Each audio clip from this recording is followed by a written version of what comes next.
Alpino, let's talk. That took longer than I expected. What news, Fen?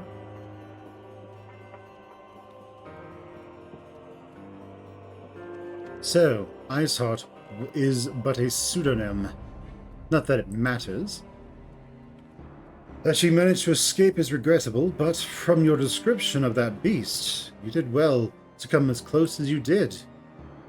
In any case, now that you have cleared the path, the Temple Knights can begin to survey the tunnels in earnest. Mayhap they will even find a route past the ice wall. Wouldn't that do wonders for their fight against the heretics? The Crystal Braves would certainly share the credit for it too. 'Twill be praised then. We may yet turn the situation to our advantage. Assuming we stop Iceheart before she summons Shiva, of course. Needless to say, our fellow scions have not been idle. Menfilia and Yorianger have been busy perusing the archives of House Fortemps, I believe is how it's pronounced. House Fortemps. Gathering what information they can on Shiva.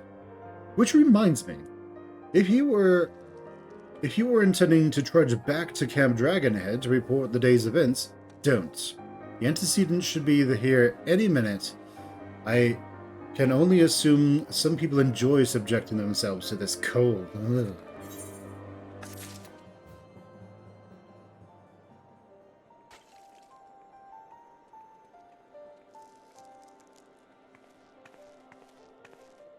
Antecedents?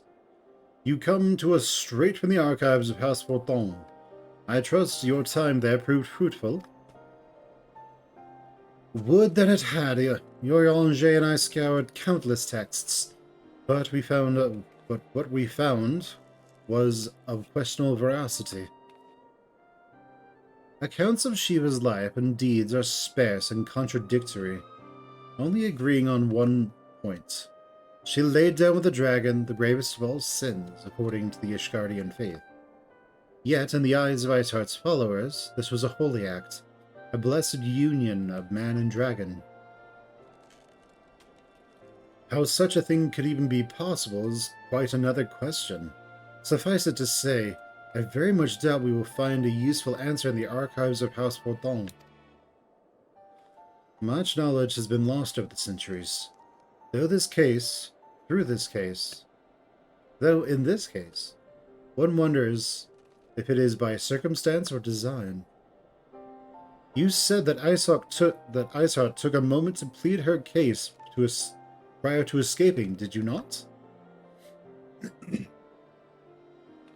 Viewed without prejudice, this would most agree with bringing an end to the endless war. Serves the greater good. The greater good? I think Sir Emmerich might take issue with her methods.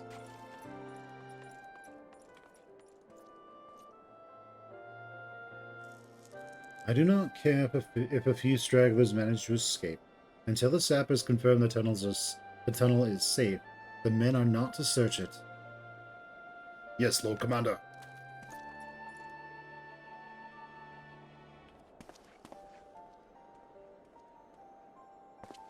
Hello, second viewer. You pursue your foes with less zeal than I expected, Sir Emmerich. Lest you misunderstand, I do not deny that our enemy has given us good reason to be prudent. I merely meant, you being a man of faith, that I expected a certain single-mindedness.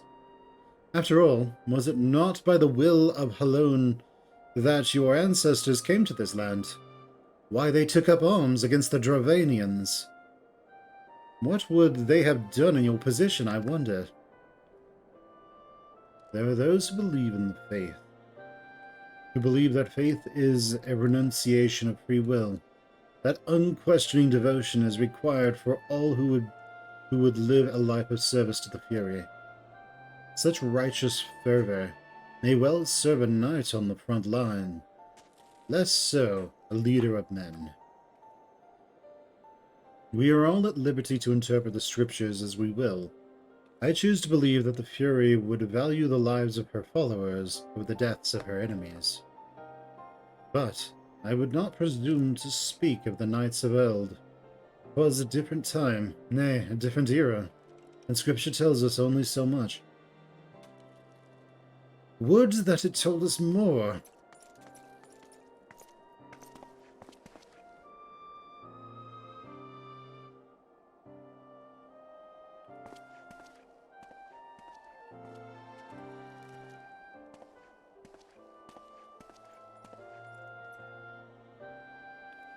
That man is awfully pragmatic for a servant of the Holy See. A welcome trait at the negotiating table, to be sure, less so when one's enemies are making ready to harness the power of a god. Mayhap he does not truly believe that Ishart's plans can succeed. Truth be told, I too remain somewhat skeptical. Shiva was real, a living, breathing woman. Of that there can be no doubt. In this respect, she differs from every other figure to have been summoned, each of whom was worshipped as a god. The sole exception being good King Mugamog XII, the myth made manifest in some response to the fervent supplications of the Mughals' guards. Saint Shiva may differ, but what of the heretics? They are a tribe of outcasts at war with a mighty nation who yearn for the resurrection of the one who embodies their beliefs. If that is not placing one's faith in a higher power, then what is? Crystals and convictions, Minfilia. They have them both in abundance.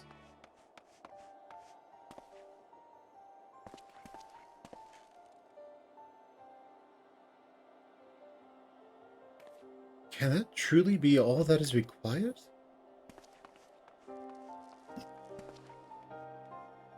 My survey team has concluded a preliminary analysis of the Aetheryte Iceheart used to escape.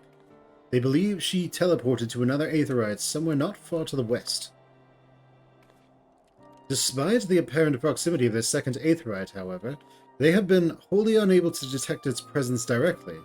Unless Iceheart has some means to mask its signal, I can only presume that she had it destroyed to prevent us from following her. Without a means to teleport as she did, we have no choice but to search for an alternative route.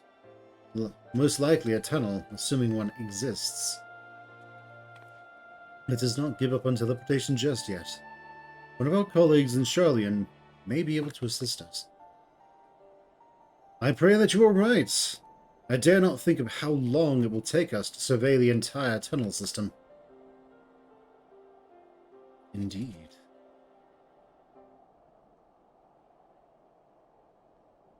While Minfilia looks into our Aetheryte problem, I would like to request your assistance in another matter.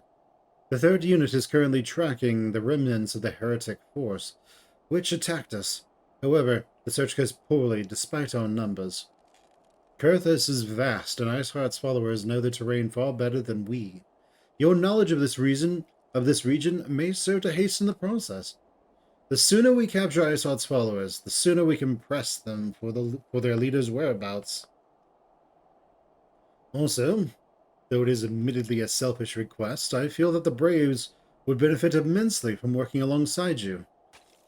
While we have our share of veterans, we also have more than a few less experienced recruits, many of whom look up to you, in case you were not aware.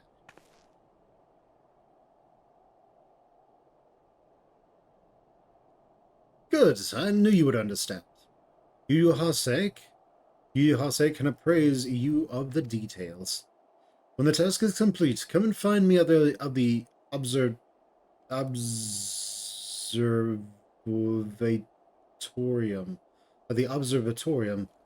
Captain Ilberd and I are meeting there to discuss the latest developments of his investigation. The Temple Knights shall hold Snowcloak in our absence. Let us leave them to their work. Ours is more pressing.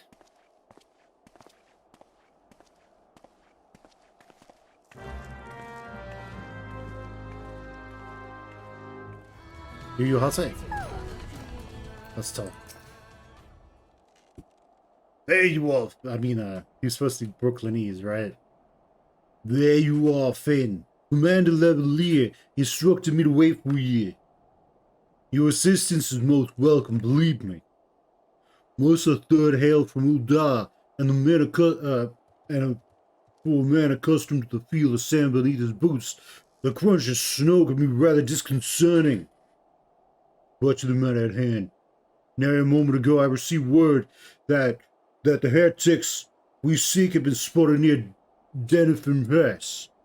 Man, I was like spitting all over the place.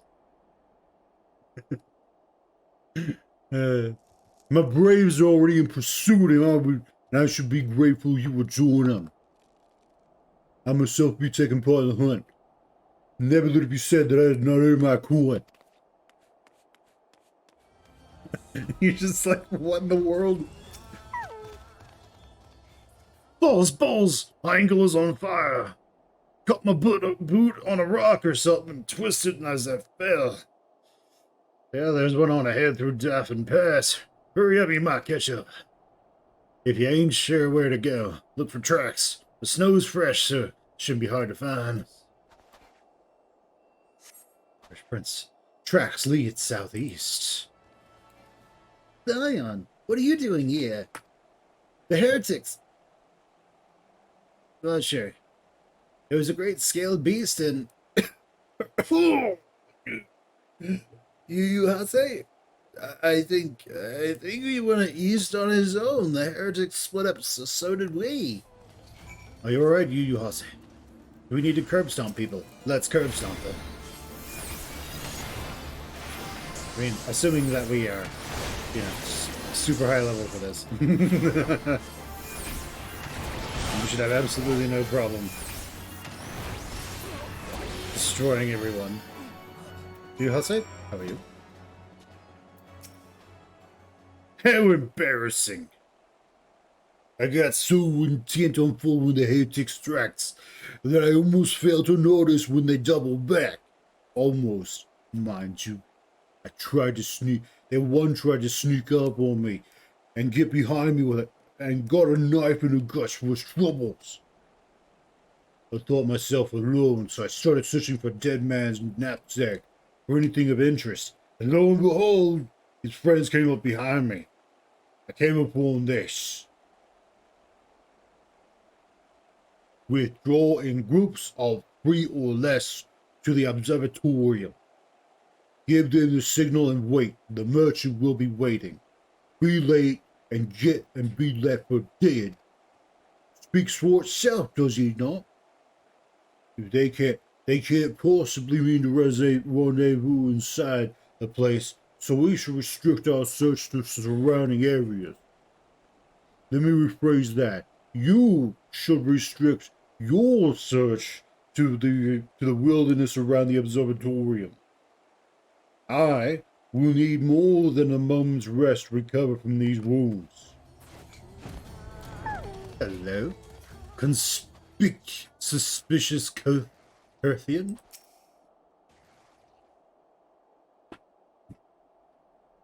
I am through with listening to your excuses. We leave now. The woods are crawling with these bluecoats, and the Knights are searching every wagon that passes through the gates. Those balls, I mean Iceheart's balls, I mean Shiva's balls, I mean... Well, stay with him then, if you think your fate will be any better. No need for that. There are places like this in my homeland. Sacred snow-capped peaks where blood must not be shed. Yet your lands ever thirst for blood of the fallen, and by your deeds it is drunken deep. No, I have done no wrong. None but meet in secret with heretics. Deny it all you want, we shall have the truth from you yet. Inquisitors are not the only ones skilled in the art of interrogation. Damn it all!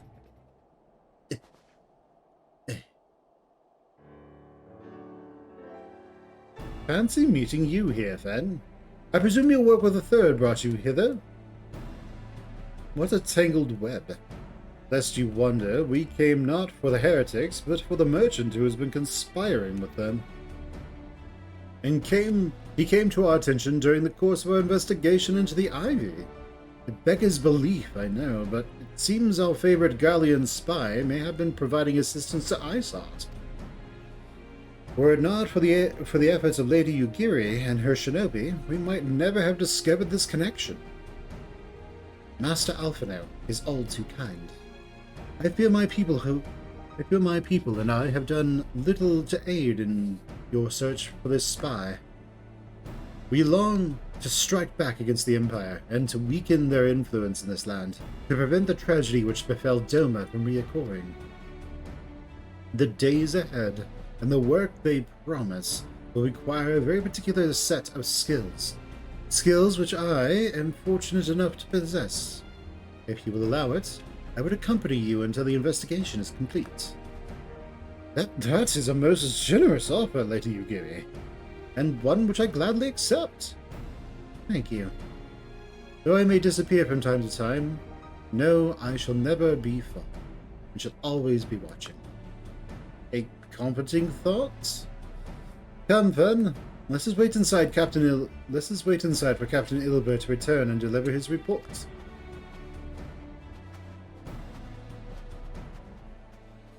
Captain Ilbert seems confident that the merchant's resolve would swiftly crumble when pressed. If so, we should hear new information ere long.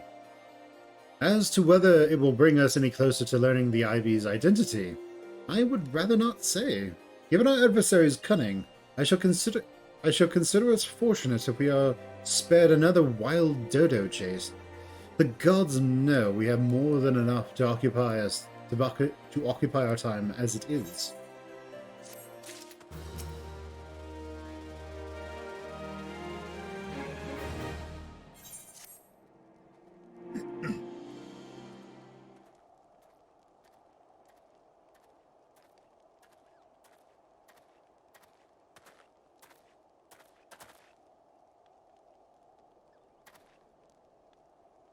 Captain Ilbert, your report, if you will.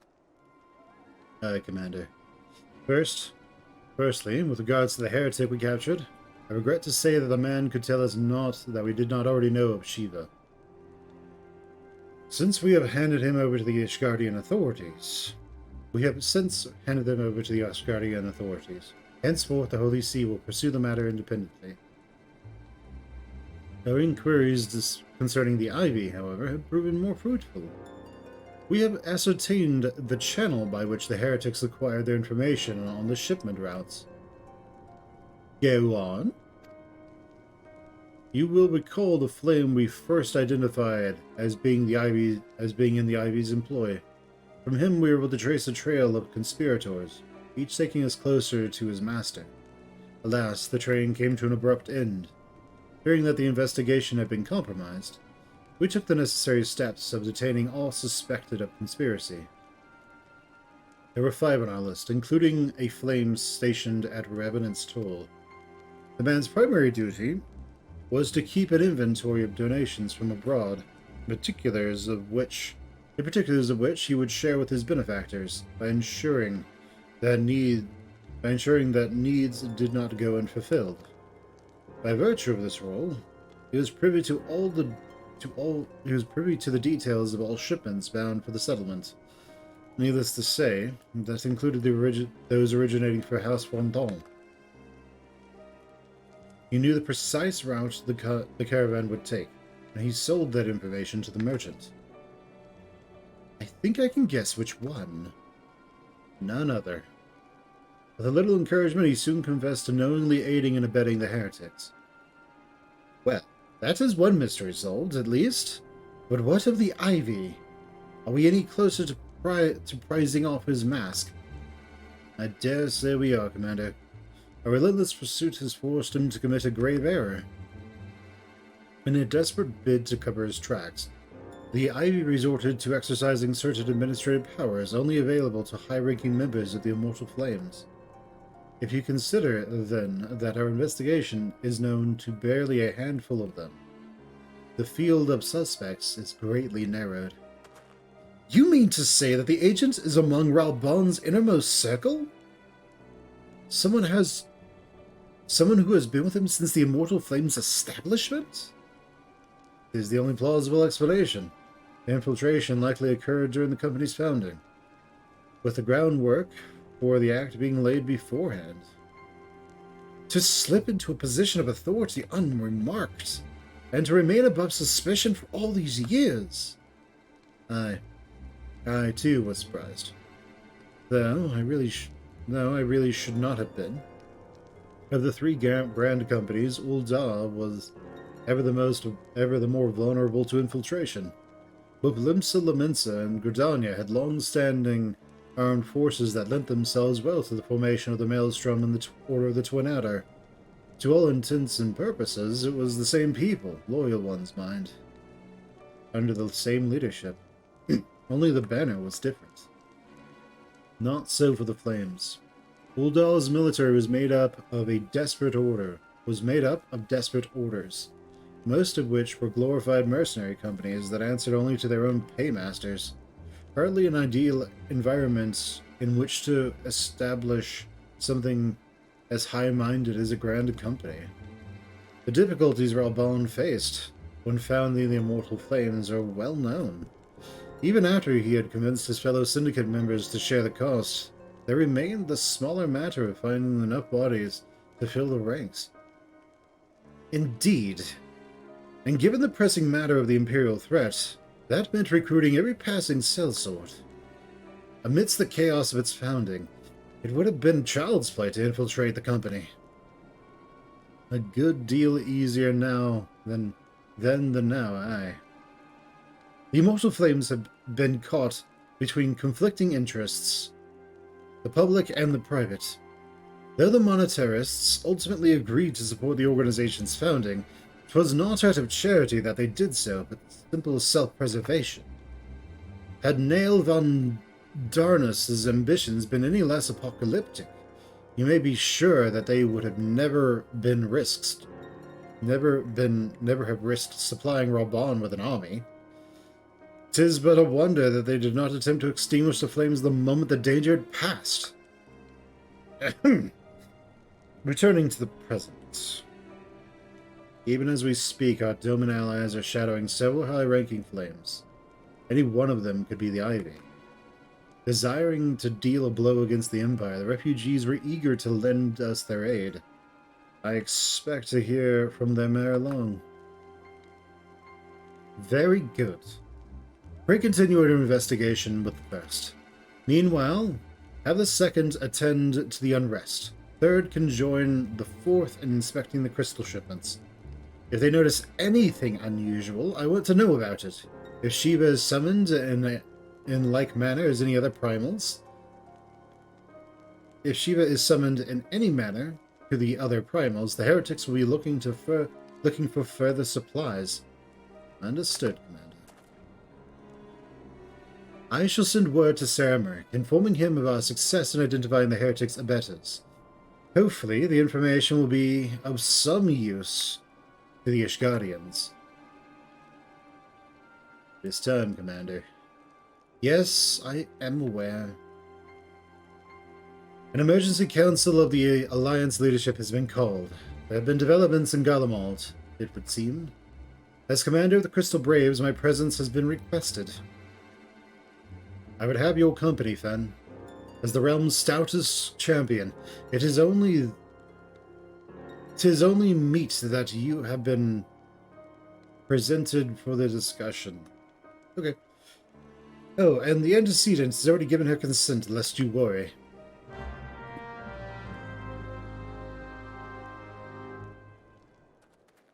Like me, you are doubtless eager to conclude our business with Iceheart, but until another path to her sanctum is found, she will remain beyond our reach.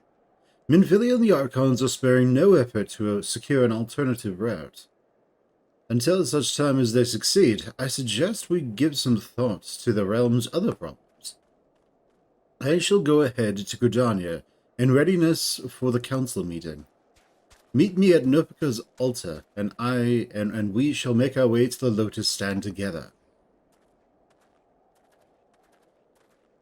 You got...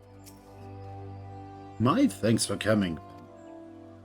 When you are ready, speak with the conjurer yonder. She will show us to the Lotus Stand. You mean the one behind you? Speak the one yonder, Usually you use that for ahead of you. The Alliance leaders await you in the Lotus Stand.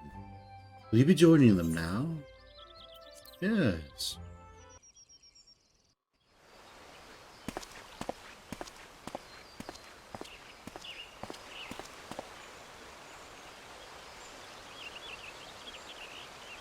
Change has come to the Garlean Empire, and we must discuss the implications.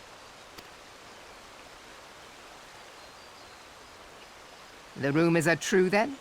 The War of Succession is ended? It is. A new emperor reigns in Garlemald. Who?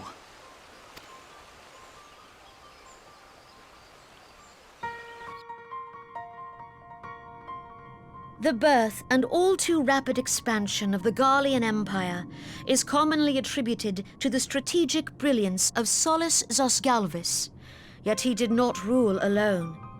Several members of the royal household also distinguished themselves during his reign. Nevertheless, it was the eldest son who stood to inherit the throne, until his most untimely passing. I thought us fortunate when I learned that the Emperor had died without naming a successor.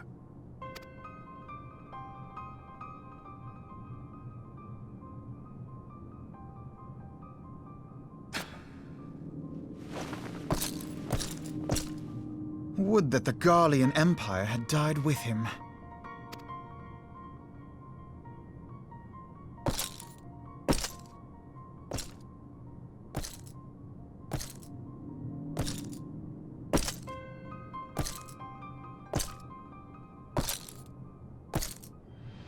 'Twas the grandson and his uncle who had the strongest claims, was it not?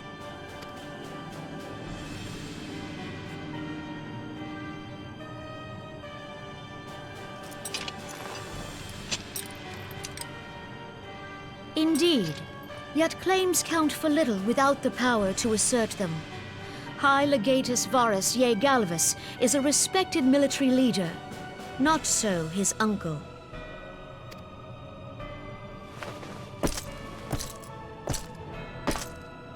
So young Varus has torn the crown from his uncle's grasp and taken his place at the head of the Empire.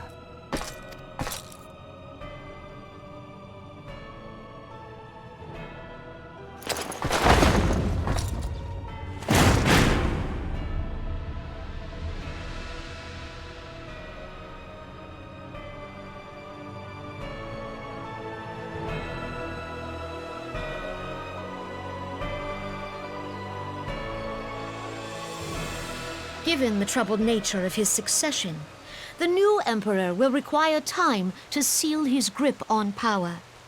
Yet have no doubt but that he shall, for there are none left with strength enough to oppose him.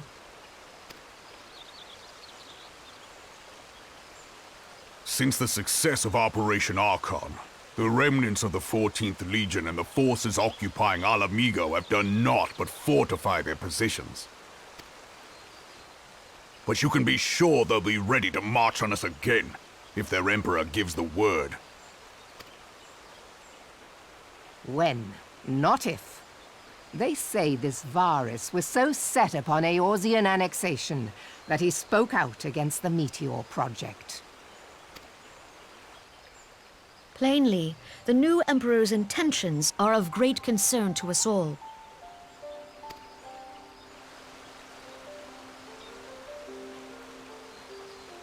I propose that we set aside the Cartano dispute for the present, and discuss what measures the Alliance might take to prepare for a resumption of hostilities with Garlemald. Moreover, I move that we re-examine the question of how our former allies in Ishgard might be persuaded to retake their place at our side. Could Eorzea but stand as one, 'twould deal a grave blow to our enemies' ambitions.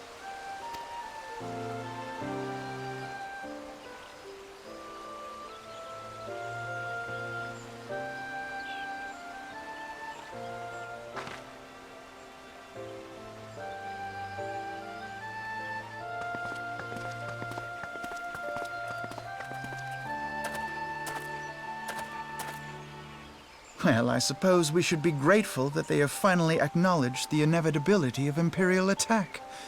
Who knows? They may even do something about it.